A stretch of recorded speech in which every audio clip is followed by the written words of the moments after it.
Olá, está começando mais um Culto Circuito. Hoje conversamos com Mônica Ortegas, carioca, filha de mãe colombiana e pai brasileiro. Experiência, percorrer diversos continentes e culturas. Ela lança neste ano, com o apoio da Lei Murilo Mendes de Incentivo à Cultura, o livro de poesia Passeio de Barco, que reúne trabalhos produzidos nos últimos 20 anos. Olá, Mônica, tudo bom? Tudo Seja bem. bem-vinda ao programa. Muito obrigada. Passear de barco é a mesma coisa que passear na poesia? A gente pode fazer uma analogia, assim, a fluidez do mar e a fluidez das palavras poéticas, com certeza. E como você faz essa comparação entre a poesia e exatamente o passeio do barco, com as ondas, o movimentar do barco? Bom, o livro todo remete à ideia do passeio de barco. É uma metáfora, uma ideia maior do passeio pela vida. Então, com certeza, é uma analogia bem simbólico e reflete isso, essa fluidez, esse passar pela vida. A ideia do barco também, o de poder ser transportada. Então, são várias ideias aí contidas. A poesia também pode ser transportada da mesma forma que o barco, né, Mônica? A poesia vai junto. Mônica, na sua obra Passeio de Barco, você reúne 60 poesias. Correto. Me fala como você foi reunir essas 60 poesias numa mesma obra. Bom, a ideia foi de dividir em temáticas distintas, e isso eu abordo no início do livro explicando. Então, para cada tema, nós dividimos por capítulo. Eu vou tomar a liberdade aqui de fazer uma leitura da poesia Passeio de Barco, né, que me parece que é uma de sua preferência. Correto. Você diz, hoje passeio de barco pela Baía de Guanabara, a montanhas, o mar, barcos à vela, o céu azul com suas gaivotas, o vento que embala meus cabelos, o vento, e por aí vai. Pela poesia é fácil perceber que você reúne não somente o território carioca, onde você explora a questão, né, marítima, e ao mesmo tempo você explora também a questão mineira, que são as montanhas. É fácil unir Minas com Rio de Janeiro? É fácil quando você tem raízes nos dois lugares, né? Morei muitos anos no Rio de Janeiro, nasci lá e meu pai era mineiro, então meu pai era de Ubá, então facilmente a gente consegue transportar o nosso interior para as poesias. Mônica, vamos um pouquinho mais para trás. Onde nasceu esse desejo de escrever poesias? Foi quando isso? Bom, quando ele é lugar comum na sua casa, você já se habitua a ele. Então, desde cedo, minha mãe adorava ler poesias, desde cedo eu já lia Gibran, desde a tenra infância. Gibran, Pablo Neruda, e meu pai também escrevia, então era fácil transitar por esse universo. Além dessas leituras pessoais, né, íntimas, há alguma influência de algum autor externo? Ah, com certeza, ao longo da vida a gente vai aprendendo com novos escritores. Você pode falar quem? O livro eu dividi em temáticas distintas e a cada início de capítulo eu cito um dos autores que eu gosto muito. Então tem Carlos Drummond de Andrade, Paulo Leminski e principalmente Adélia Prado, que eu tenho enorme carinho e respeito pela sua obra. Mas parece também que tem uma outra influência aí, que é uma influência paterna. Como é que foi essa relação com o seu pai, né, no desenvolvimento do seu trabalho dentro da poesia? Bom, meu pai, como eu já disse, ele já escrevia poesia e a gente então percorria as palavras e as composições dele na minha infância, na minha adolescência. E acredito que a influência também dele, ele nos ter levado a morar em outros países e tudo, a sensibilidade ela se torna mais apurada quando a gente encontra novas culturas, se depara com novas culturas. Então é um aprendizado pela vida. Mônica, desde a infância você teve contato com diversas culturas. Como essas culturas influenciaram no seu trabalho? Eu acredito que quando uma criança ela se depara com um universo que é completamente diferente do dela, ela se torna mais sensível, é esse olhar interno que vai sendo descoberto. Então, você ser colocado, eu morei na Colômbia um tempo, devido a minha mãe ser colombiana, então você se deparar com a cultura indígena, que é completamente diferente da nossa brasileira, que a gente não tem esse contato constante.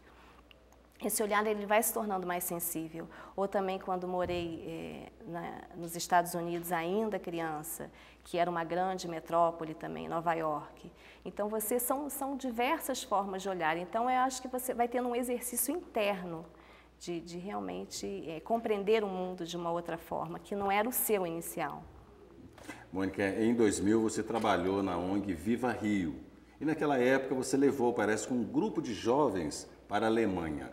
Qual foi essa intenção e qual a influência disso junto à sua poesia?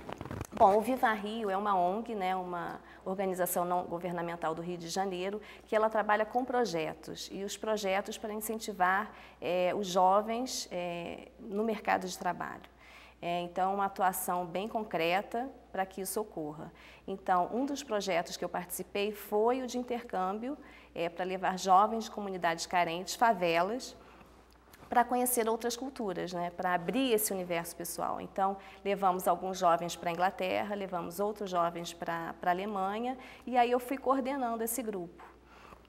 Passamos lá um mês e eles conviveram com jovens de lá, vivendo na casa deles, inclusive, e depois esses jovens alemães voltaram para o Brasil também para participar desse ambiente brasileiro e de favela. Então, foi uma experiência bastante rica,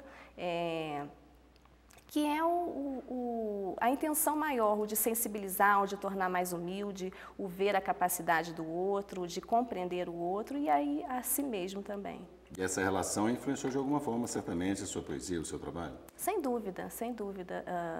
Quando você aprende a respeitar o outro, a conhecer o outro, a compreender as diferenças, você se torna mais humilde. Isso reflete na sua forma de escrever. Você também, Mônica, você trabalhou no final da década de 90 na fundação da Biblioteca Nacional no Rio de Janeiro. Como foi essa relação com a biblioteca, ou seja, viver, trabalhar junto aos livros, às obras literárias e a sua poesia?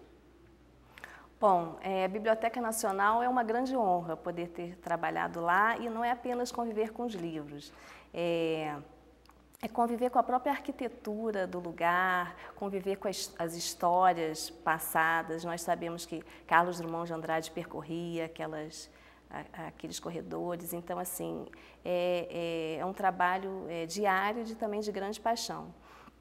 Lá eu trabalhava no departamento, na seção de livros raros, então assim, você aprende a ter um enorme respeito, né, pelos livros, pelos autores, pela história do país. Então, assim, particularmente eu trabalhei com os estudos de Padre Antônio Vieira, que era um grande escritor também, e com Nóbrega, Padre Nóbrega. Então, a poesia estava ali envolvida, o fazer poético. Com certeza, tudo isso vem influenciando aos poucos a minha vida num acúmulo. De alguma forma influencia e colabora para o seu trabalho, claro. Sem dúvida, sem dúvida. Mônica, nós vamos dar uma rápida paradinha e o Culto Ser Culto volta daqui a pouco para conhecermos um pouco mais sobre Mônica Ortegas, autora do livro Passeio de Barco. Até já.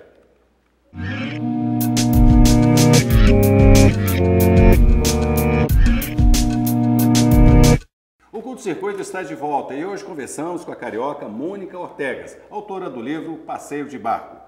Mônica, no bloco anterior eu dizia da sua relação com a família e como essa relação influenciou no seu trabalho. Seu ex-marido é um inglês. De alguma forma ele teve alguma influência no seu trabalho?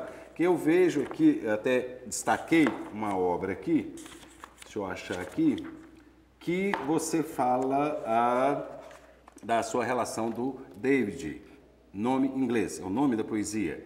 E você diz que se refere ao seu filho.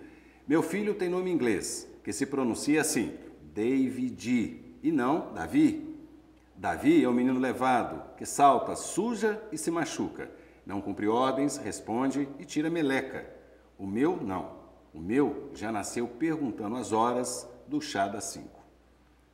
Que influência inglesa você observou dentro desse seu trabalho uma poesia como essa? Enquanto casada, nós moramos na Inglaterra, na Escócia e na Irlanda. Então, sem dúvida, essas culturas, elas influenciam a forma de escrever. A cultura local, o passeio aos castelos, o próprio horário do chá, que é tão característico dos ingleses, sem dúvida, é a forma de escrever, a forma delicada de você perceber o cotidiano. Vamos inverter o processo agora. Eu perguntei se a atividade, essa relação com a família influenciou o seu trabalho. E o seu trabalho influenciou em sua família? Eu creio que sim, eles terem uma mãe poeta em casa, sem dúvida, desperta uma maior sensibilidade da parte dos meus 4 filhos. Lógico que cada um vai trilhar o seu próprio caminho e despertar o seu lado profissional, o afetivo, o que seja, mas sem dúvida com um olhar mais sensível pela vida. Atualmente você é professora de idiomas, mas ao mesmo tempo também dá aula de yoga. Como você consegue conciliar tudo isso junto à poesia? Bom, o ser humano ele não é nunca uma coisa só, né? Então a gente vai aprendendo ao longo da vida o que a gente tem maior sintonia e vai desenvolvendo o trabalho com os idiomas, a psicologia também, o ser formado e dar aula de yoga e, sem dúvida, muitos outros talentos vão surgindo ao longo da vida. Isso não é só comigo, eu acredito que a maioria das pessoas são multicapazes. E a espiritualidade tem alguma influência? Sem dúvida. Como? A espiritualidade, ela percorreu a minha vida desde também tenra infância. Então, você acreditar no mais alto, acreditar que existe um ser superior que te acompanha, que te ilumina, que te dá a mão, a vida fica mais bela, o escrito, o que a gente escreve também, com certeza reflete. Em 2005, você retornou ao Brasil. Correto. E de lá para cá, parece que você está fazendo uma reestruturação em toda a sua vida. Você está reestruturando também a poesia? A poesia, ela amadurece. Então, assim, eu tenho, como eu falei, são 20 anos de escrita. Existe uma diferença de como eu escrevia 20 anos atrás e como eu escrevo hoje. Ela se tornou, acredito, mais sucinta, mais lapidada, mais concreta. Então, é um amadurecimento, sem dúvida, junto à poesia também. E a poesia aqui em Juiz de Fora, você que retornou já tem, de certa forma, algum tempo, como você está vendo, a escrita da poesia aqui em Juiz de Fora é um berço de poetas. Bom, a cidade é um ninho de cultura.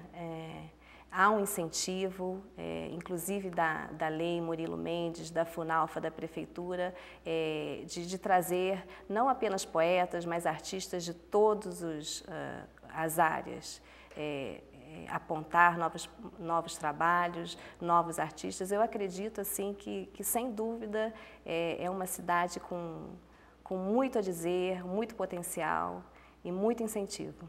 Tem algum poeta que você destacaria aqui em Juiz de Fora? Bom, eu tive a honra de conhecer vários que estão vindo também junto com a lei, Bela Mendes, Hugo Soares, são novos talentos que a cidade tem dado a oportunidade e que fazem trabalhos belíssimos. Mônica, Juiz de Fora é considerada, né, uma cidade como berço da poesia. Aqui nós podemos começar até pelo próprio Murilo Mendes, o grande poeta, Pedro Nava, José Santos, Fernando Fábio. Quer dizer, existe uma característica específica. E você agora faz parte dessa nova safra. Como você vê todo esse movimento de poesia na cidade? Sem dúvida, eu acho que é uma cidade que ela é berço de muitas coisas, inclusive da poesia. Existe um arcabouço sólido de se pensar em Murilo Mendes, Belmiro Braga, próprio Pedro Nava. São renomes, né? São nomes muito importantes que fazem parte dessa história brasileira. E eu acho que a partir daí há um incentivo de uma forma mais geral. O número de universidades, de faculdades que nós vemos na nossa cidade hoje, né, em Juiz de Fora, é um retrato disso. Você acha então que a própria questão da educação dentro das universidades, das faculdades, seria um nascedouro de novos poetas? A faculdade, a universidade e o clima da cidade. Há um clima cultural muito grande, há um incentivo cultural. Então, é um conjunto de fatores que, sem dúvida, não é à toa. Esse grande leque de poetas que vem surgindo, de novos artistas, de novos autores. Minas Gerais, você acha também, se consideraria um local, geograficamente falando, entre as montanhas, local do quê? Dos poetas? Bom, Minas Gerais também traz grandes nomes, né? Inclusive, como eu vou repetir, Carlos Drummond de Andrade, que é a paixão não apenas minha, mas de muitos poetas e novos poetas. Mas eu vou colocar de uma forma maior. Eu acho que o Brasil, pelo seu regionalismo, por termos Brasis dentro do próprio Brasil maior. Então, eu acho que cada região, cada ponto da nossa terra tem singularidades que são traduzidas de forma bela nos trabalhos de escritores, não apenas poetas, de grandes escritores. Podemos considerar, então, que Minas Gerais é o estado dos poetas? Estados de grandes poetas, grandes e queridos poetas. Concordo com você, Mônica. Vamos dar mais uma paradinha rapidamente e daqui a pouco nós voltamos para conhecer um pouco mais de Mônica Ortegas, autora do livro Passeio de Barco. Não saia daí, eu volto já.